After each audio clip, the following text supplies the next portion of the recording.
I have two boys, and this happened when they were 10 and 11 years old. They were always full of energy, and they loved being outdoors. In the summer, they decided they wanted to camp out in our backyard, something I used to do with them when they were younger. They had done it without me before, but this time they invited one of their friends from the neighborhood. We set up the tent in the corner of the yard, close to the fence. I helped them with the tent poles and made sure they had enough blankets and pillows to keep warm, even if the night got chilly. They had their flashlights, snacks, and some games. They were excited and couldn't wait for the sun to go down. As the evening went on, I could hear them laughing and talking from inside the house. It made me smile to see them having such a good time. I checked on them a few times, bringing out some extra snacks and reminding them to keep the noise down as it got later. Around 10 o'clock, I told them to settle down and try to get some sleep. They reluctantly agreed, but I knew they'd probably stay up talking for a while longer. It was just before midnight when I started getting ready for bed myself. It was quiet in our neighborhood, but I could still faintly hear the boys chatting in their tent. I checked the back door to make sure that it was unlocked, just in case the boys needed to come in. Then I glanced out the window at the backyard. The tent was still lit up with their flashlights, so I knew they were still awake. It was late for them, but I decided to let it slide since it was a weekend. I went upstairs and got into bed, but shortly after, I heard the back door open. My first thought was that one of the boys needed something. A moment later, my younger son came into my room, looking scared. He said there was a man in the backyard. I sat up, more annoyed than worried, thinking it was just their imagination running wild. I told him to stay in the house, and went downstairs to check it out for myself. When I stepped outside, I didn't see anything at first. The yard was dark, especially on the far end away from the house, where the tent was. But then I turned on the bright outdoor lights, and I noticed a figure standing near the fence, facing away from me. It was too dark for me to make out any details, but there was definitely somebody there. I quietly walked over to the fence and told the boys to get into the house immediately. They scrambled out of the tent and ran inside. They were clearly frightened. With the boys safely inside, I looked back to the man by the fence. I called out to him, telling him to leave, but he didn't respond or move. He just stood there, completely still. I then grabbed my phone and dialed 911 because I didn't know what the guy would do. They told me that officers were on the way, so I just waited. While I was there waiting for the police to arrive, I kept my eyes on the man, who remained still. It was a tense few minutes, but my wife was inside with the boys, so I knew they were safe. Then I saw a police car pull up to the house. Two officers came over, and I pointed them towards where the man was by the fence. They called out to him, but he still didn't respond. Then they both approached him while I stayed back. They managed to get him to turn around and walk away without any resistance. It was a relief to see the whole thing being handled. The officers tried talking to him, but it didn't seem like they were getting any response. They then guided him towards their car. As the officers led the man away, they passed by the bright lights on our house. For the first time, I got a clear look at the man. I noticed that he looked disoriented and unsteady on his feet, and I saw his eyes were glazed over. It was clear that he was under the influence of something. They got him into the back of the police car, and one of the officers came over to talk to me. That was it for the night. The cops took off with the man, and then I went back into the house. The kids stayed inside that night, and the next day, I went out to take down the tent. In the light of the day, I took a look around at the spot where the man was standing. There were some scratch marks on the wood of the fence. I then noticed that there was a small knife on the ground next to the fence, among the long grass. Somehow the cops missed it. I left it where it was, and then called the police to let them know. When they came back, they told me that the man lived only a few houses down, in the basement apartment of one of the houses. I was surprised, because I had never seen him before. The creepiest part was that he was back in our neighborhood afterwards. He wasn't charged with anything serious, so we were stuck with him. About a year later, he moved out, but until then, we were cautious about letting the boys out, alone.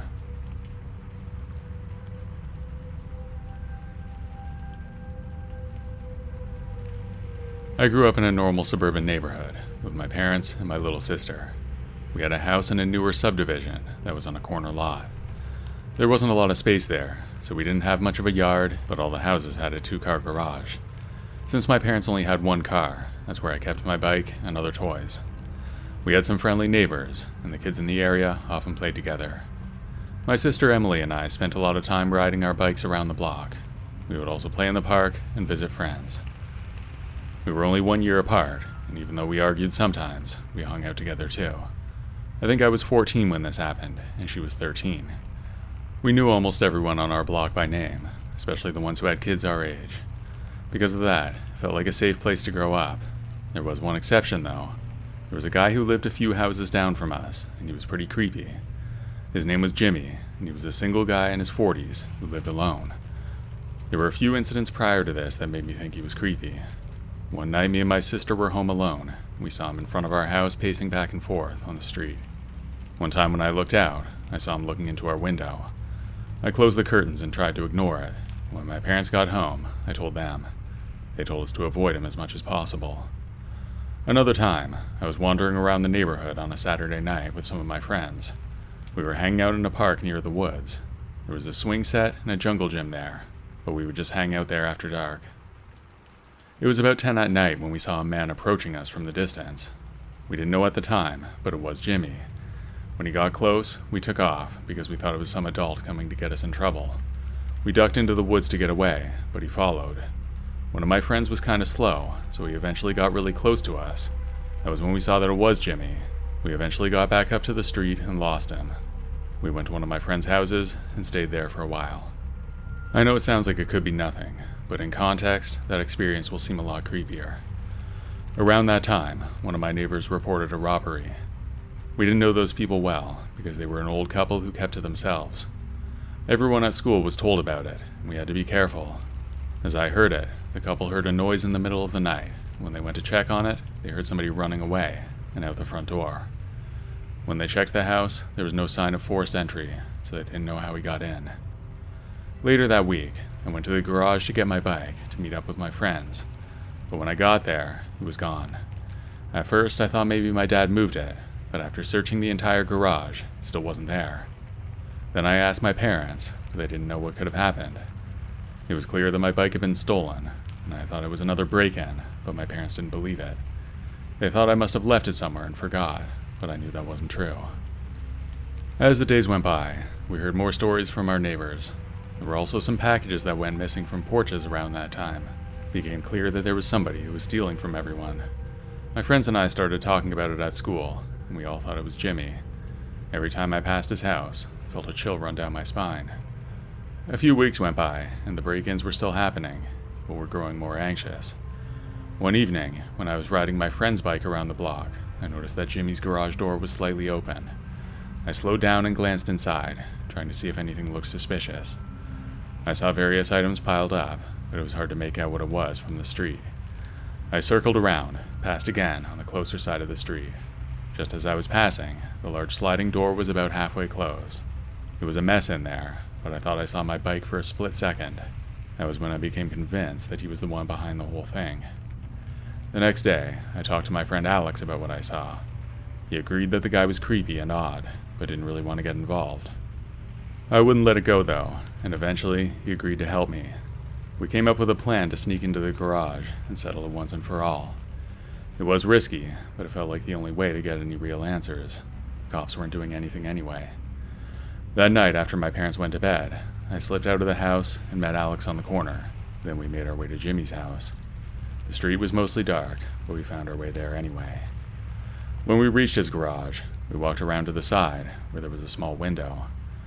The garage was attached to the house, so we were worried about making noise. There was a screen on the outside of the window, and it came off easily. Then I pushed the glass up, using just the friction from my hand. Luckily, it was unlocked. Otherwise, I don't know what I would have done. We wouldn't have broken it. I opened it just enough to slip inside. When I got in, it was almost entirely dark, so we took out our phone lights. They were a bit too much, so we turned them off and just used the regular screen light instead. We tiptoed around, trying to make as little noise as possible, because we were both scared of getting caught. We walked around for a while, and then finally, in the front corner of the garage near the door, I spotted it. It was my bike, and it was lying on its side. Alex and I quickly grabbed it and moved for the window. I was hoping we could get it out the way we came. We needed to get out of there before anybody noticed us. Just as we were about to leave, we heard a noise from the inside of the house. Our hearts stopped, and we froze. Somebody was coming for the garage. We made our way back to the small window, but left my bike behind. Alex went out first, but before I left, I snapped a quick picture of my bike to use as proof for later. I still don't know if I wanted to admit to breaking in, but it was better to have it, just in case. We managed to get out, and we ran as fast as we could back to our houses. I got home without being noticed, and as far as I knew, so did my friend. The next day, I tried to tell my parents that Jimmy was behind it all. My mom asked me how I knew, but I lied and said that I saw it when I was passing by. That was partially true, so it was a good lie, but I didn't tell her that I had the picture. That day, my mom called the cops because of what I said. As I later heard, the police came and spoke with Jimmy. He even allowed them to search his garage, but my bike was never found. I was later told that he consented to a full search of the house, and they found nothing. Looking back, I know that he knew somebody was there, because the bike was obviously moved. He must have gotten rid of it. After that happened, we knew that one of our neighbors was breaking into houses, but we couldn't do anything about it. It was weird living around there for the next few years. Jimmy passed away eventually, but I still never got my bike back.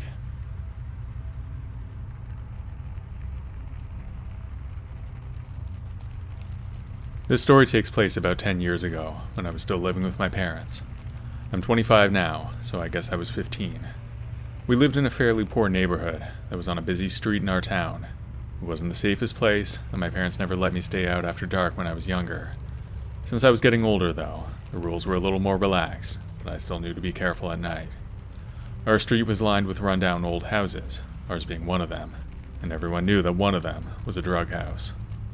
It was a constant source of trouble, but we tried to stay out of their way. You would see strange people walking around, especially late at night. The cops were there at least once a week, and I would be woken up by sirens occasionally too, although I'm not sure if that was always their fault. Our house was an old red brick mansion that was divided up into apartments. We were on the second floor, with a view of the street from the kitchen window. Outside that window was a metal ladder that was supposed to be a fire escape. There was also a small metal balcony right there, but we never used it. My bedroom was at the back of the house, with my window facing a brick wall, so I kept the curtains closed most of the time. There was a short hallway with the two bedrooms. It was just between the living room and the kitchen, and with my door open, I could see most of the apartment. My parents were both teachers, so they both had regular schedules, and were always home in the evenings. Most of my friends had parents who worked strange hours, and were never home. I used to be jealous of that, because they could do whatever they wanted, but now I know that I was the lucky one, especially because of what happened in this story. One night, we were all at home.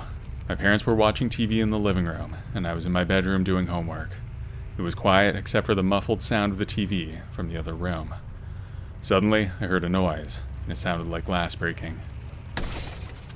Honestly, at the time, I thought it was a gunshot, but looking back, I know there was no bang, just shattered glass.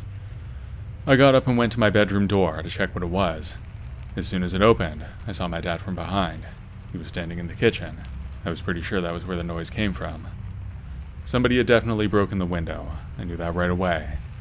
Then my mom came over to me, tried to push me back into my room. I resisted a little because I was curious. Then my dad turned around and whispered for me to stay back.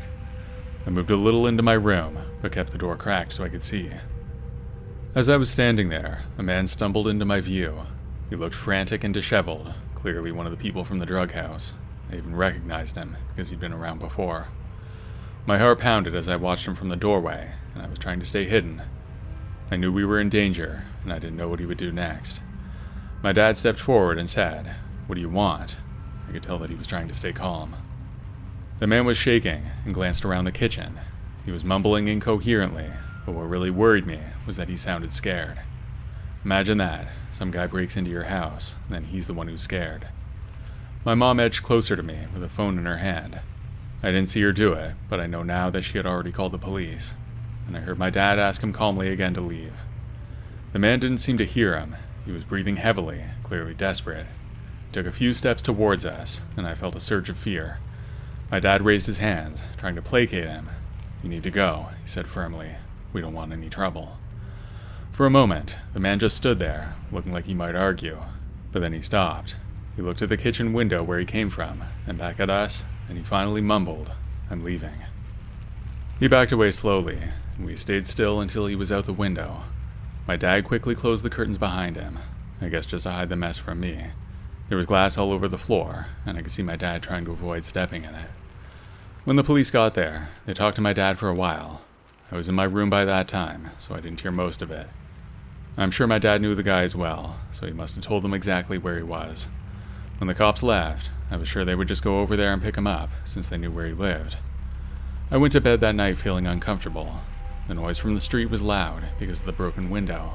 I could hear it all the way from my room, and it was a reminder of what happened earlier. I felt vulnerable with that window missing, but we didn't have anywhere else to go, especially that late at night.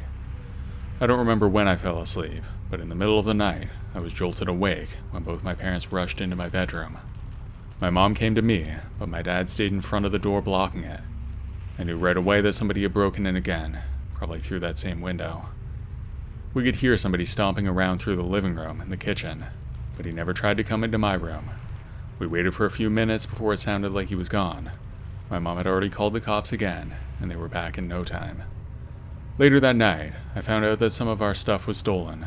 Notably, our TV was missing, but I would later find out that it was smashed on the ground outside our fire escape. He probably dropped it on his way down. After that, we basically huddled together for the rest of the night until morning. The next day, my parents had the window fixed. The landlord had metal bars put onto all the windows in the house as well. It was good to have, but I was freaked out for a long time afterwards. As for the guy who broke in, he was arrested. We actually never saw him again. I assume he did some time for what he did to us, but for whatever reason, he never came back. Maybe he wasn't allowed. That was pretty much it. We were broken into twice in the same night by the same crazy neighbor of ours. I lived at that place with my parents for a few more years before getting my own place. They moved out shortly after to get a smaller apartment, since it was just the two of them. Their new place is in a good neighborhood, and it seems a lot safer, so I'm happy about that.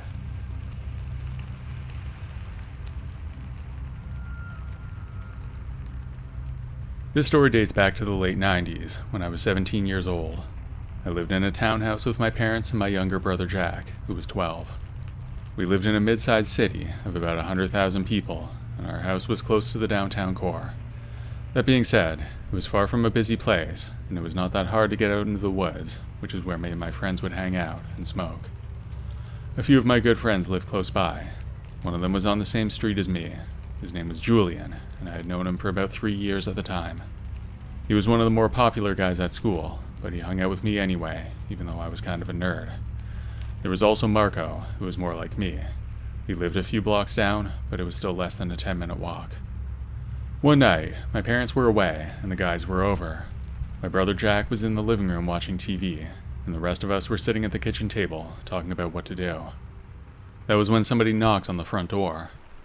I went over to look, and it was one of our neighbors, a guy named Joey, who lived a few houses down.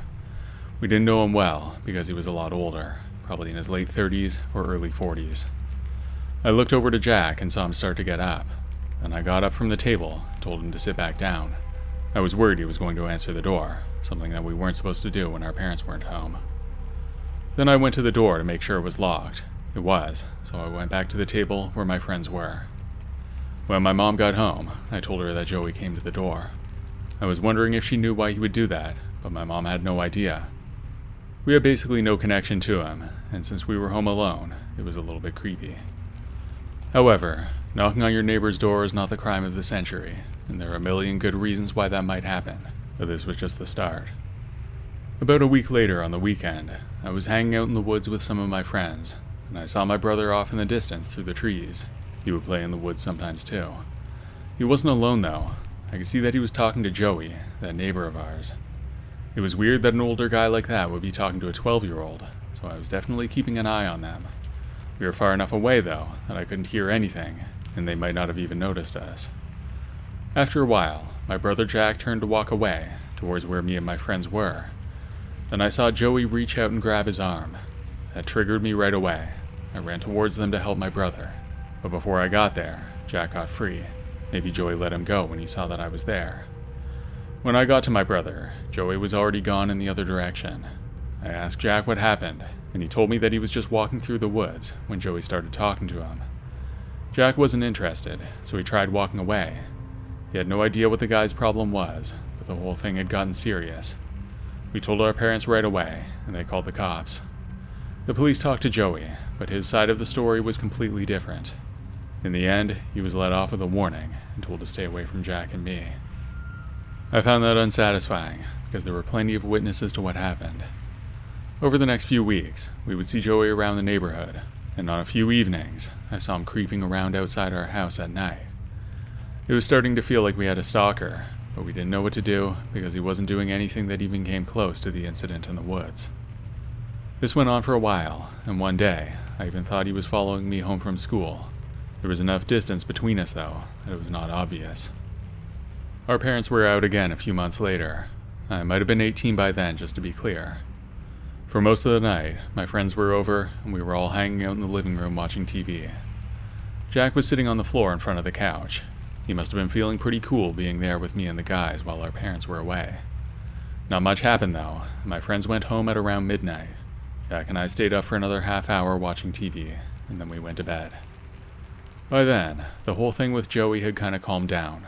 We were still seeing him, but since things didn't escalate, we thought it might be over. That's why we weren't really scared. I was 18 anyway, so I felt comfortable being home alone. We went to bed, and I laid awake for a while, just doing some stuff on my phone. I was working nights around that time, so my sleep was kind of messed up, and I never really fell asleep until around 2 in the morning. Suddenly, I heard a loud thud from downstairs. It sounded like a really loud bang on the front door, but it was followed by footsteps. Obviously, my first thought was that there was a break-in. I was up out of bed in an instant, and in the commotion, I dropped my phone on the ground. I scrambled to get some clothes on, and then I started trying to find my phone amongst the mess on my bedroom floor. But the footsteps were coming up the stairs, and I had no time. I opened my bedroom door, ready to protect my brother if it came to that. As soon as I went out into the hallway, I saw Joey was in our house. He was standing at the top of the stairs, with a blank look on his face. Other than that, he was wearing a dark, long-sleeved shirt and blue jeans. I couldn't force a single word out. I don't know what good that would have done anyway. Jack's room was right in front of where Joey was standing, so I leapt forward, trying to get in his way. I blocked the closed door to my brother's room, but Joey came at me. He was trying to get past me into my brother's room. That was when I knew for sure that he was after Jack. All the noise must have woken up my brother, because I heard him scream. Then I yelled for him to call for help. All the while, I was still fighting with Joey. He was strong, but I landed a knee to his stomach, and I think it knocked the wind out of him. He keeled over trying to catch his breath. When he was down, I shoved him down the stairs. As soon as he fell, I was afraid that I might have killed him. Then I went into Jack's room. He was hiding in the closet, and he had one of our cordless phones. I asked if he called the cops, and he said yes. We barricaded the door, just in case Joey came back, and then we waited for the police. They eventually came, and when we talked to them, we found out that Joey was gone before they arrived. That didn't matter, though, because we knew where he lived. We told them who he was. They went over to talk to him. As I heard, Joey denied it at first, but the police got it out of him easily. He confessed that night and was arrested. After that night, we never saw him again. He did some time in prison, and while he was gone, the house went up for sale. A nice family moved in less than a year later, and I moved out shortly after. I went back to visit often, though, and sometimes stopped to talk to the new family. They knew the history of the house going in, so there were no surprises. I was always happy that my brother had a safe place to grow up, even though it took an incident like this.